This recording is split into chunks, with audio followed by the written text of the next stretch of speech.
working. Cool. Good morning. How is everyone today? Good?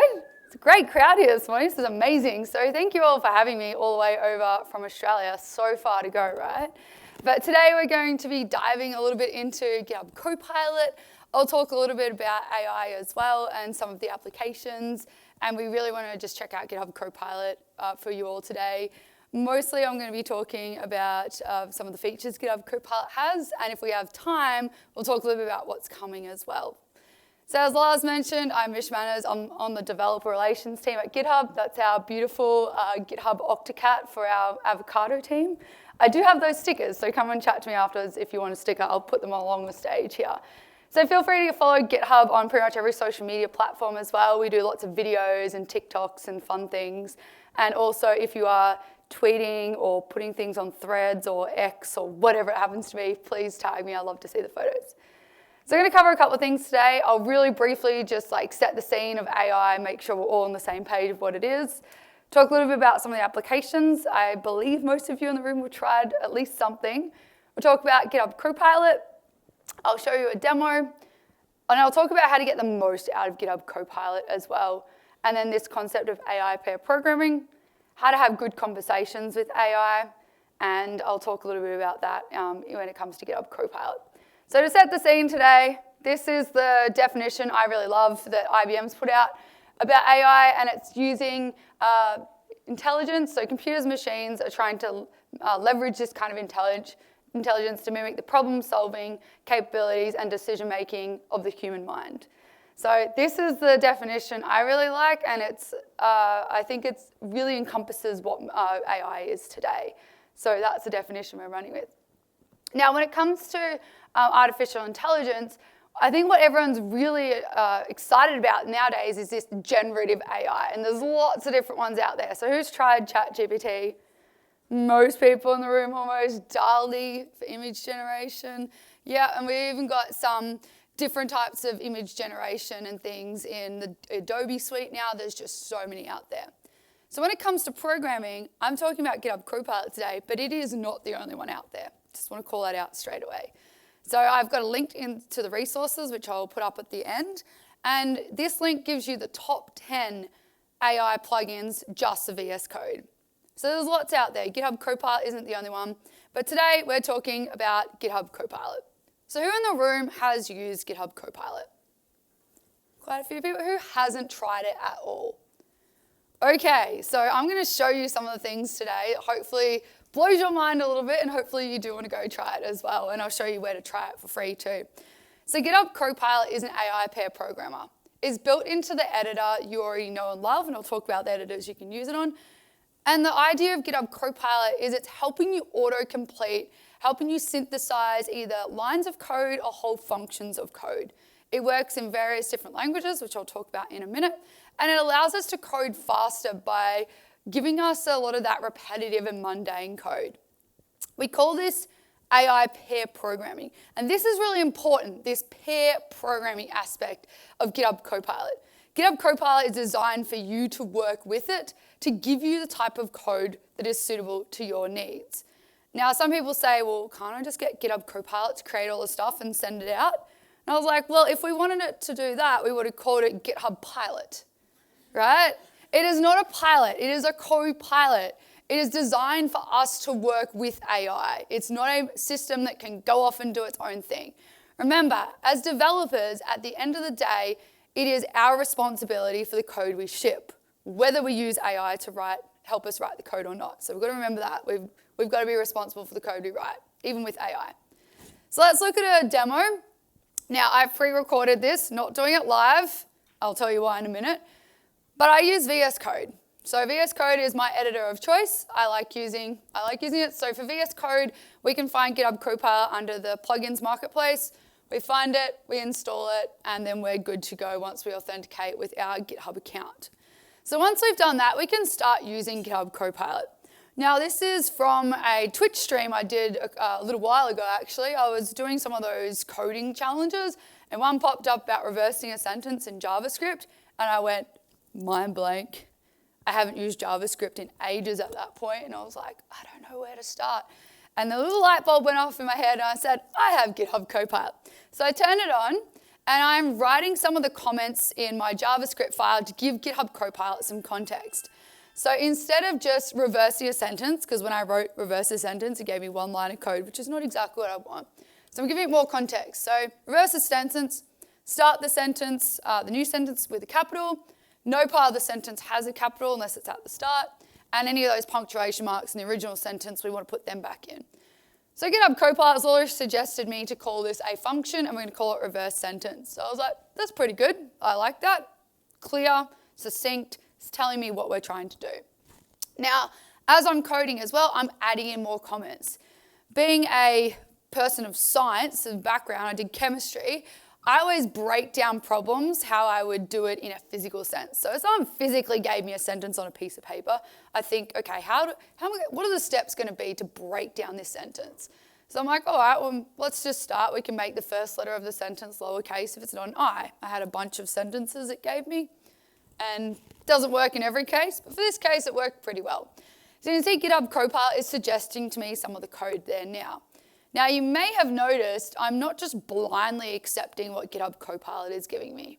So by pressing tab, I can accept the suggestion that GitHub Copilot is giving me. I can either type over that to change it, or I can go back and highlight parts of it and change it there. So even GitHub Copilot is trying to synthesize and suggest even the comments. So it can do just comments as well. So we can see here, now I'm up to taking the punctuation. This is one of my favorite lines. A, it would have taken me ages to write out all those punctuation marks. And secondly, GitHub Copilot knows that they're all punctuation marks. And a couple of them went, wouldn't have even thought to put that in there. So GitHub Copilot knows all and sees all, not quite, but in this case, it knows all the punctuation marks. And it's working with me. So again, I don't like that being a constant. I'm going to change that to just the name there. So sentence.replace is a really good thing to use. But this would have taken me potentially hours had I not used GitHub Copilot, because I would have had to switch out of my editor, go to Stack Overflow or watch my Twitch stream chat who's trying to give me some of the answers as well. And I would have had to break my flow to go away and find answers. But here, GitHub Copilot is within my editor, it's working with me, I'm able to stay in that flow of solving this problem. So GitHub Copilot says, yeah, we can reverse the sentence and join it back together. Now this code isn't perfect, right? It is not the most perfect code. GitHub Copilot isn't designed to give you the most perfect code every single time, right? It is like us in a way. It can provide and suggest answers that may or may not be suitable for the type of situation that we're using. So finally, let's add the sentence to the capital, and then GitHub Copilot is helping me suggest the comment there. Now this was really interesting because some people on my stream were trying to solve the questions with me, and one of the guys sent me on Discord a message, that answer. I'm looking at GitHub Copilot, and it was almost pretty much exactly the same. He's a senior developer. So I was like, GitHub Copilot is as good as a senior developer. Now, when we launched GitHub Copilot back in 2021, we announced and launched it. It became available to the public to use in 2022. But when we launched it, this little company called Instagram, if anyone knows of Instagram, they were looking at it and they're like, this is the single most mind-blowing application of machine learning we've seen at the time. Now, I like that because we've had lots of AI programs and machine learning programs, but we're now finally starting to see really good applications of these types of technologies. Another one is, it works so well, I'm never going to develop software without it again. And this is the mentality of a lot of developers, a lot of people who use GitHub Copilot. They say this works just so well, I don't want to not use GitHub. Some people I've been talking to have said, I can't even remember what it was like coding without GitHub Copilot. Now, I did promise I'd tell you why I'm not doing this live. Now, one, I'm from Australia, so I never trust the internet. And two, GitHub Copilot is an AI, so it does learn. So when I went to go type in these things and type out the function and do it all again for the people on my Twitch stream who came in late, I was like, yeah, check out this function and watch it's going to do line by line. And GitHub Copilot's just giving me the entire thing that we just did, all 27 lines of it, like word for word with the comments and everything. So it does learn. So that's one thing. Now, after we launched GitHub Copilot, so what I've been showing you so far is what we call the inline suggestions, the inline functionality. Last year, we launched GitHub Copilot Chat. So this was a way for you to now have more conversations with the AI about your code. So here's an example. I've got some JavaScript code on the screen, and I'm asking GitHub Copilot Chat down the bottom here, so I'll read it out for everyone who maybe can't see it in the back there. Can you please explain the code on screen? And GitHub Copilot said, yep, this is some code from a JavaScript program called elevator.js. It does this. I'm asking how could it be improved. Gives me some suggestions. What I like about it, down the bottom here, it's suggesting to me the next potential question that I should ask the AI, or that I might be able to ask GitHub Copilot. So that way I'm able to learn a lot more from my editor. Now here's another example. We can use GitHub Copilot to create completely new things. So here I've got a completely blank file, nothing on screen, and I'm saying, can you please help me make a Space Invaders game? GitHub Copilot says, sure, I can do that. But yeah, what kind of requirements or specifications do you have for this game? Which language would you like to use? Now, this is what I really like about GitHub Copilot. It doesn't just spit out lines of code. It doesn't say, oh, you want a game? Here's some lines of code. And then you're like, well, that's not exactly what I wanted. GitHub Copilot clarifies first so that we get what we want. For example, if you in the front there said to me, hey, Mish, can you create a website for me? And I go, yeah, sure, let me just create this website. Here's a website. And you're like, I didn't tell you what I wanted. No, we'd have more of a human conversation. You say, hey, Mish, can you make a website? Yeah, I can build a website. What kind of requirements do you have? Do you want it to be static, dynamic? Is it a single page, multi-page? Is it going to have an e-commerce site on it? Is it going to be a portfolio? What kind of website is this going to be so I can provide you what you want? That's what GitHub Copilot is doing here. And now I'm also looking at GitHub Copilot from the point of view of a person who's never done coding before. So I'm even saying, like, how do we even create this window? And it's given me the steps to go and save this file in a place, and we can add the code in there, and it's provided quite a lot of code there. And again, it's explaining the code on screen as well, not just providing it. So here's another example. Pretty much the same thing. I'm using one of the slash commands, which is something we implemented. I'll show you those in a minute as well. But for this one, I'm saying almost the same thing. Let's create a Space Invaders game. But I'm providing it with more context before I press enter. So I'm saying, let's write it in Python. We want it to be played in a browser, in a game window. I want the enemies to be red, the player to be blue. Can we have a score counter in the top right-hand corner? And also, let's put a border around the whole game. So now that once I've done that and pressed go, GitHub Copilot goes, hey, you've given me a lot more information this time. And again, gives me a little explanation before it just spits out the code so I have an idea of what's happening, and then provides me with some of the code. Again, same way a travel agent wouldn't go, hey, you want to go on a holiday? Yep, here you go, here's your holiday, booked you. And you're like, where am I going? Who am I going with? No, again, we'd have that human conversation.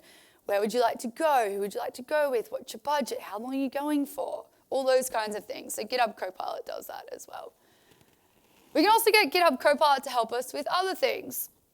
So I've got a file written in Java here, having a look at the code. Now I can get GitHub Copilot just really briefly before we start to explain if I wanted to. But here, I just want to write some tests for this code. Who likes writing tests for their code? Couple of people. You can keep writing your tests. Everyone else who kind of giggled and went, I don't like doing that. You can have GitHub Copilot write the tests for you. And again, it's explaining what it's doing. This test creates a new directory and does this, this, and this, right? So we're able to get GitHub Copilot to write unit tests for us as well. Has anyone seen COBOL code? I looked at this and went, I think I'm too old for this or something, or we never learned it. But we've got some COBOL code here on the screen, getting GitHub Copilot to explain to me what this code is actually doing. But no one really uses COBOL anymore, right? So I'm saying, let's actually translate this whole code into Java. And GitHub Copilot has a think, and then provides a little bit of an explanation. Translating this would require creating a server socket, yada, yada, yada, and then here's all the code. So now, if we have to rewrite our code in a specific language, we can get GitHub Copilot to help us out there. Now, what some of these things are doing that I'm showing you is what we call prompt engineering. being very specific and very clear about the information we ask of the AI in order to get the correct information or information back that is more suitable to what we're actually looking for. So prompt crafting is giving very clear natural language instructions to a program so that we get what we want, right? So when we're doing prompting, we can use some things to help us out and to help GitHub Copilot out. We can use things like variable names. So when we're creating things, let's create things that make sense. So if we're writing a function for the total number of attendees here at a conference, total_attendees, it makes sense. It's clear what it is. Using method signatures, again, making them clear and understandable and logical. And when we're using naming conventions, either using our camel case or being specific in the type of syntax we're using when we're doing these things. So crafting a prompt is important, but it's also important to have the context when we're crafting the prompt. So here, GitHub Copilot has zero context. We've got a blank screen and there's nothing here. But as soon as I go in and save this file, I'm going to call it sentiment.py, I've given GitHub Copilot 2 pieces of context already. One, it's called sentiment, so there's probably going to be something about sentiment analysis. 2, I've put .py, which means it's going to be written in Python. So GitHub Copilot has that context, so it can start suggesting correct or more correct suggestions straight away. So import request, import JSON, providing me with some context there or some information. Context is also really important. When it comes to GitHub Copilot and using it in the editor, we have a lot more context than, say, some of the other programs or AI programs out there. And that's because GitHub Copilot can take into account various pieces of context that are already in our editor. So here I've got a file on screen. So GitHub Copilot already has lots of context from this file. The first piece of context it has is its training data. So all the code, public code available on the internet is what GitHub Copilot has been trained on. So it has all that as context. The next piece of context it has is the file on screen.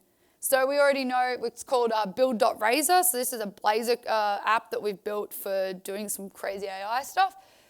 But we know that it's called build and it's .razor, so it's built in Blazor. So that's already context for GitHub Copilot.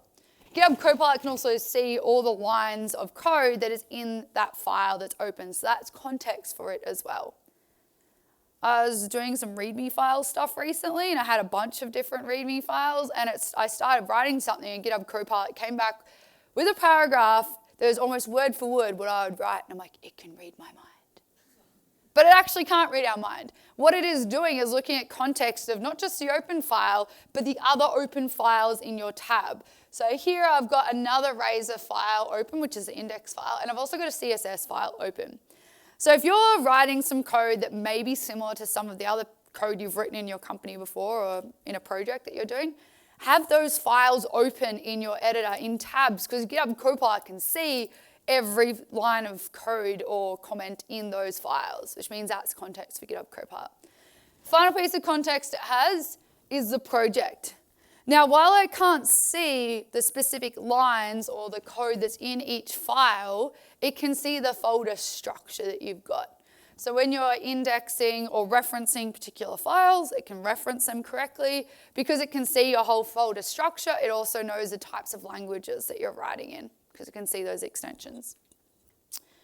So what can I code in? I mentioned it, you can code in your editor. So what kind of editors can we use? And languages. So languages, Python, Java, I've showed you some of these on screen already. These are things that GitHub Copilot is really, really good at. Now, some of you in the audience might be looking at that going, oh, those are also the most popular languages on the internet. Yes, those are the most popular languages on the internet. And because they're most popular, GitHub Copilot has a lot of data points for those languages because there's lots of code out there to train it on.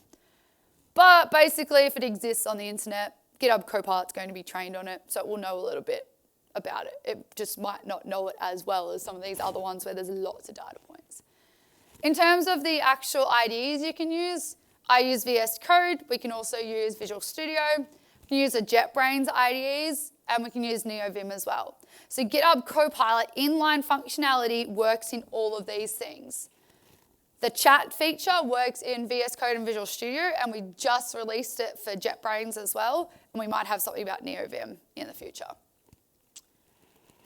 But when we launched GitHub Copilot back in 2021, we saw that developers were coding 55% faster in their daily work. A company called Accenture, hopefully maybe most of know Accenture, did a 6-month study on the impact of GitHub Copilot. And they saw some pretty incredible results. Now, the one I like the most is this efficiency one, that they made 50% more builds. And I was like, 50% more builds? Was that 50% more like just junk builds and half of them didn't work? No, they also had an 84% increase in successful builds. So GitHub Copilot is helping them along the way, but also developers are being happier while using GitHub Copilot. You can see there that 90% of them are saying they're more fulfilled in what they do, and they're loving it. So again, another quote because I love it, and I think this really encompasses what GitHub Copilot is about. I have to think less, but when I do think, it's the fun stuff. So GitHub Copilot is there to help you solve and write all that mundane, repetitive code. It means you don't have to solve the same problem for the 5th or the 10th or the 100th or the 1000th time. You don't have to solve the same problem that everyone else has had. GitHub Copilot can help you with that. And then you as a developer get to do things you love the most, which is all that fun, innovation, building stuff, thinking about things. Now, I like using GitHub Copilot because GitHub, basically my whole life revolves around it, which is fun. So this is me and my husband. We got married last year, and I had about 3 months to plan our wedding. And like all good developers, when you get engaged, you turn to GitHub. So I use GitHub Copilot, GitHub to plan basically everything for our wedding. I use projects, that's another talk, but I dived into GitHub Copilot because I wanted to build the website for our wedding. And I was like, great, this is going to be so fun. I can't wait. So I jumped onto GitHub Copilot, and I said, you know, one of the first things I want to do is the RSVP list. I want people to be able to tell me they can come to the wedding. And I got on, and I was like, all right, GitHub Copilot, what do I need to know for like RSVPs? Like, you know, what are some of the things that I need to remember and keep in mind? And GitHub Copilot comes back and says, sorry, I can only help with programming related questions. And in that moment, all my hopes and dreams are crushed. I'm like, how am I going to plan this wedding? But I turned around and said, I don't think you understand GitHub Copilot. I'm creating a website for my wedding, and I need to create the RSVP page. And GitHub Copilot says, oh, why didn't you tell me that? If you're doing a wedding website, then for RSVPs, you need to include all this information. Make sure you have the name of the guest, any dietary needs, what time, are they attending the wedding ceremony or the reception? Like, are they got any other special requests? And I was like, GitHub Copilot is a wedding planner. You just got to ask the right questions. But using GitHub Copilot for this process, I also learnt quite a lot. So one of the boxes I had in my RSVP form was a box for the number of adults in your party and a box for the number of kids in your party. And not everyone who was coming had kids, so I was like, if I don't put a number in that box, what is the default? But also, how do I set a minimum number? Because you can't have a negative kid, right? So GitHub Copilot says yes. So I said, how can I allow for 0 value inputs? And so it tells me by adding a minimum and potentially maximum attribute, I can set a minimum number for that box as well. So I learned quite a lot from using GitHub Copilot. Like all good developers, I also wanted dark mode on my website. So I asked GitHub Copilot how to do this. Now this was a little bit trickier because if I told you all to go and center a div or create a CSS, everyone does it slightly differently. So it did take me a few goes to get this right, but eventually we got it there. And I can even ask GitHub Copilot, like, how do I even make my website even better? So I can ask, like, not just create this code, but how do I make my website better? And it gave me some suggestions for doing that there. And voila, we have dark and light mode, which is really cool. Now, what I really like about GitHub Copilot is that it suggests to me things like, hey, you should have a photo reel on there, and here's some code to do that. I was like, cool. You should have a timer on your website. And I was like, cool. But I think what's interesting is, yeah, I could have done this by myself. Probably would have taken me 2 weeks. But by using GitHub Copilot, it took me a whole of 8 hours to create this whole website. So I saved so much time.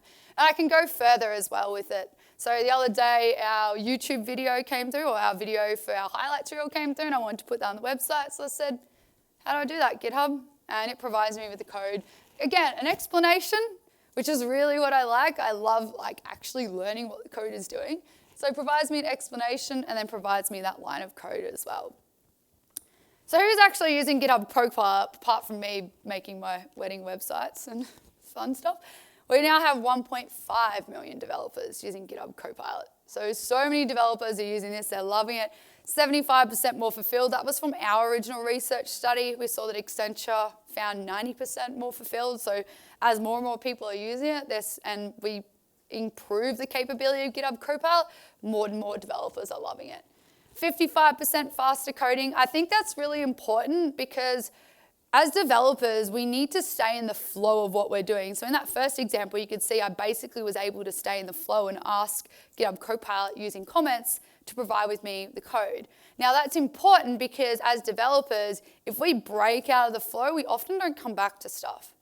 So how many people in the room have unfinished side projects? Quite a few people, right? And often a lot of that is because we come up against a roadblock and we're like, we'll come back to that later, we'll figure that out later, and we often don't. So if we stay in the flow, and we can't really do that at work, but if we stay in the flow and we don't have to break our flow to go somewhere and find the information, we're more likely to get things done, which is why we're seeing that increase in build time. Now this is a very somewhat scary stat, but very cool as well. So 46% of the code now committed to the internet is written by an AI.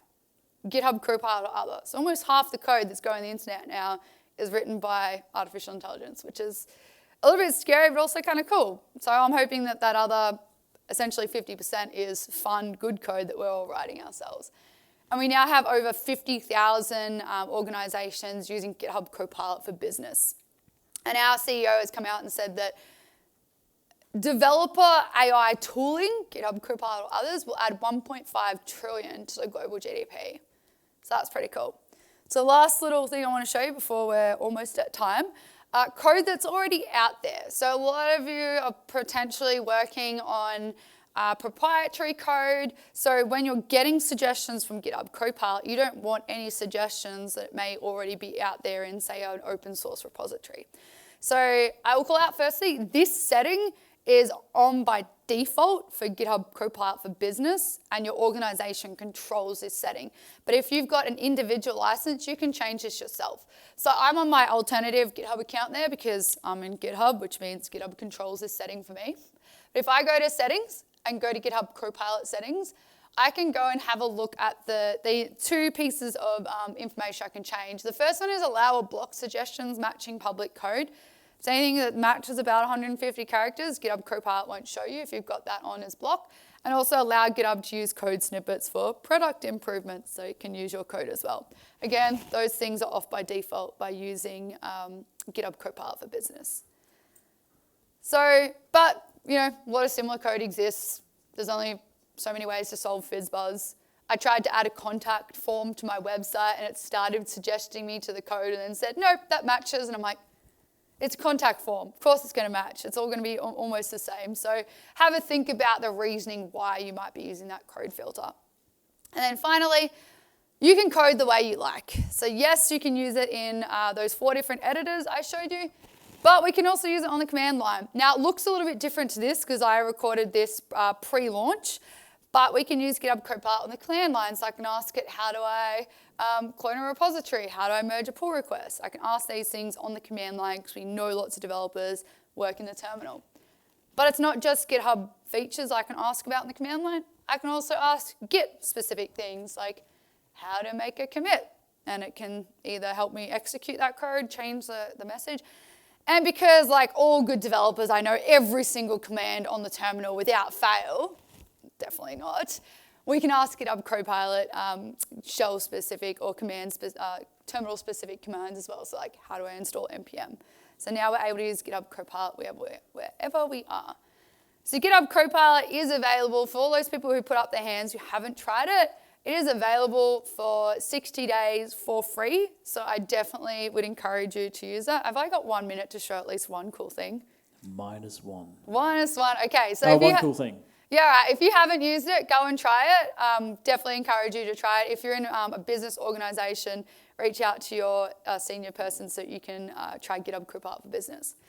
But I do want to show you one of the cool things that are coming next. Now, admittedly, these things are only available for GitHub Copilot Enterprise, but I think it just really showcases the capabilities that we're getting to with AI. So we can use it on the web. I don't want to show you that one. This is the one I really want to show you. How many people see pull requests with little or no descriptions? So we've got one here. I've changed a few files and I've said some changes. Fantastic. Whoever comes to review has got no idea. I can use GitHub Copilot to create a summary of my pull request. So GitHub Copilot is looking at the code that's being changed and provides to me a natural language suggestion of what that code is actually doing, what the changes do, and also deep links to each file that has been changed as well. So this is pretty cool. This is why a lot of people are trying out GitHub Copilot Enterprise now. And we're also able to now fine-tune models and customize GitHub Copilot specific for our organization, but we don't have time to show you those cool things. That one was a video to GitHub Copilot Workspace. I don't have time to show you that today, but if you do want to check it out, it's very cool. It's on YouTube. So they're those resources I promised you. So they're links to where I got all of my statistics, so you know I'm not just spurting out numbers to you. There's links to the GitHub Copilot Workspace video, which I didn't get time to show you today, and also links to each of the features I spoke about. So if you do want to learn more, you can dive into that, or you can come and chat with me afterwards as well. I would love to hear from you. I'll put stickers along the front here as well, so you can all come and have stickers. So if you do have questions, come find me. I'm around all day today, which is, yeah, I know Lars is like, woo, Mish is here all day. And if you are listening to the recording of this, or you think of a question later, and you want to ask, please just reach out to me on whichever social media platform you prefer, and I will try my best to get back to you. And then absolutely finally, we do have GitHub Universe coming up later this year. So if this is something you'd like to get involved in, check it out. It's happening live in San Francisco, and we'll also be doing an online component, which will be free for everyone. So with that, thank you so much for listening to me today and for having me here in your wonderful city. Thank you all. Thank you, Mish.